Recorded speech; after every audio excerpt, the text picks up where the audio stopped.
So here's how XRP will be used in the new financial system. Number one would be a bridge currency for cross-border payments. That's XRP's primary use case. As pitched by Ripple, it's a bridge asset for fast, low-cost international transfers. And in the new financial world, when ISO 20022 is implemented globally by the end of this year, banks and different payment providers would use XRP to settle transactions between different fiat currencies, like the US dollar to the JPY, instantly. Where the sender converts their local currency to XRP, it moves across the ledger, and the recipient converts it back to their currency, all within seconds. And XRP wouldn't need an ISO 4217 code because it's not the end currency, it's the intermediary. That's extremely important there. Number two would be XRP is the native asset on the XRP ledger, used to pay transaction fees and to prevent spam. It doesn't need a currency code for this role since it's baked into the protocol. And in the new financial system, institutions will hold XRP directly for liquidity pools or settlement rather than tying up their country's currency in a Nostro or Vostro account. And number three would be custom tokens and non-standard codes. Because the XRP ledger's support for non-standard 160-bit currency code opens the door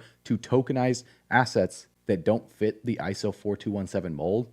Think of digital collectibles, stablecoins, or even future central banking digital currencies. Now, I know there was some big fuss about CBDCs and how Donald Trump said he would never allow them, and even Jerome Powell as well too. But Ripple doesn't need CBDCs to thrive. They're focused on real-world assets as well too, tokenized on-chain. And when you guys listen to the end of this video, you're going to see more information about this. Because it's important that I cover this first, because while XRP itself isn't one of those tokens, its ledger could host them, integrating into the broader ISO 20022 framework for messaging and interoperability. Because even though XRP's lack of ISO 4217 compatibility is not going to hinder its utility, because the new financial system prioritizes interoperability over rigid classification. Because ISO 20022 is about data exchange, not dictating what counts as a currency. So rather than classifying XRP as a cryptocurrency, it would technically be classified as a settlement asset. So with that question aside, the next question is it possible for XRP to hit $10,000 per coin? And if so, what would need to take place for that to happen? To follow up on that, does market cap matter in order for XRP to hit $10,000? Because with an all-time high of XRP below $4, $10,000 is a long stretch right now. This is a massive increase of thousands of times its current value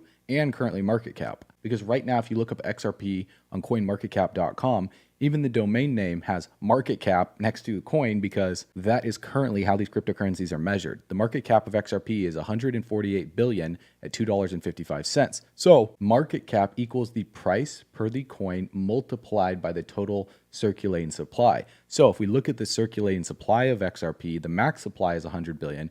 Well, what's in circulation shows 57.88 billion. Now, that's not the true number, because obviously some of that XRP is lost when someone tries to send from one wallet to another, meaning they can't access it. So it has no ability to be sold because it just goes to a dead wallet that no one has access to. So the circulating supply is less, which actually makes the supply deflationary in and of itself just by human error. But let's say the circulating supply, 57.88 billion, okay? So we multiply that by the price, and that's how we get $148 billion market cap. So with that model, which people argue doesn't matter, well, if XRP were to reach $10,000 per coin, with let's say 50 billion coins in circulation, XRP's market cap would need to be $500 trillion. And if we look at the largest companies in the world ranked by market cap, well, Apple, $3.6 trillion. NVIDIA, number 2, is 3.2. Microsoft, number 3, is $3 trillion.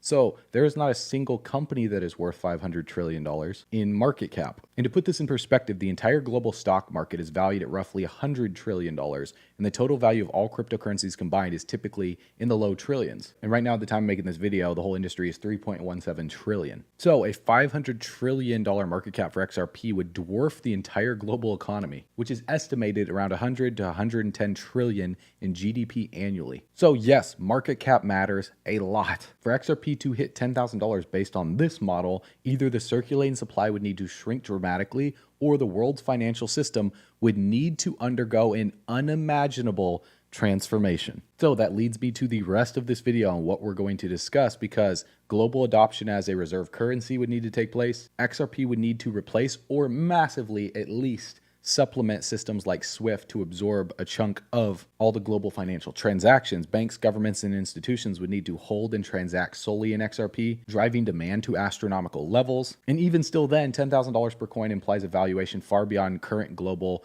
money supply, M2, worldwide is around 95 trillion. The next thing that would need to happen, which we're starting to see the tip of the iceberg for, hyperinflation of fiat currencies. If the US dollar or other major currencies collapsed or hyperinflated, think of Zimbabwe or Venezuela levels on steroids. For example, if $1 today became worth 1/10,000th of its current value, due to inflation or hyperinflation, $10,000 would not represent the same purchasing power it does now, but this would be a reflection of fiat failure, not XRP's intrinsic value. And also, we would need to see massive technological or regulatory catalysts, like XRP being legally mandated as the global standard for all digital transactions.